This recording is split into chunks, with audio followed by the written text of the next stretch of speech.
The Infiltrator is a movie about a US customs agent who uncovers this large money laundering scheme and goes undercover to try and figure out everybody that's involved in it. And it leads to Pablo Escobar. It's set in the early 80s and it kind of touches on that massive drug scene that was happening then, but more about the money and the bankers behind the people that are helping the drug lords wash this money clean. The movie stars Bryan Cranston. There's other people in it, but he's the main player of this.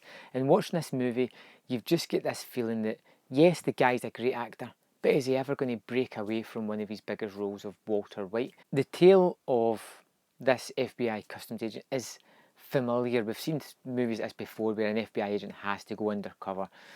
He has some tense scenes where he could get found out, his family could be in jeopardy, he gets paranoid, but ultimately in the end he's going to stop something, save the day, blah blah blah, yada yada. We've seen this kind of story before, and does this add anything new to it?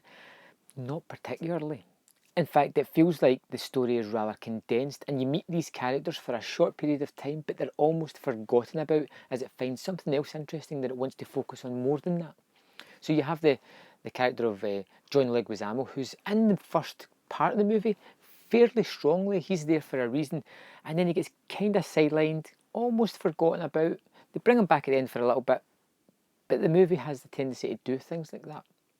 Also had some problems with some of the actions that the characters took. They felt as if they'd been derived for poetic license almost to make more of a drama of things. There's a scene where Bryan Cranston receives mail at his workplace, which is to do with the drug and money laundering scheme. And for one reason, he takes this one package home with him, but doesn't take it to his office where he's working.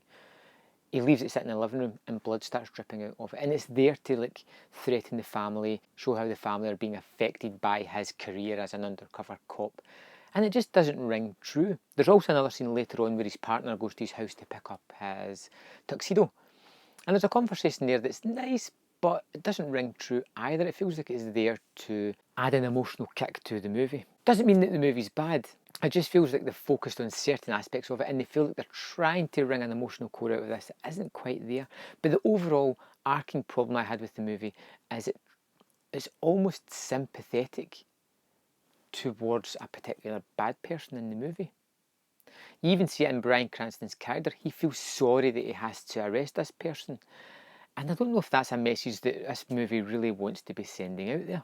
Like I said, Bryan Cranston is a great actor and he's excellent in this role. In fact, I liked that it wasn't a young FBI agent, it was a seasoned professional, someone who was a little older, who could have technically retired if they wanted to, but they were driven on to do these cases. And even though it's true to life, at the end of the movie it wraps up and tells you where everybody were, what happened to the people that were arrested, what happened to the detectives behind the case.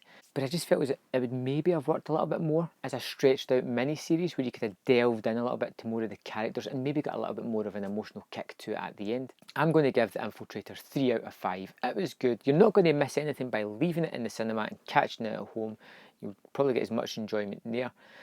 Let me know in the comment box below what you thought of The Infiltrator, and I will see you next time on Man vs Film. So thanks for watching that video. I hope you enjoyed it. If you notice on screen, there is 2 more videos that you can click and watch. There is also a large subscribe button at the bottom of the screen if you would like to subscribe to my channel. Thanks for watching, and I will see you next time on Man vs Film.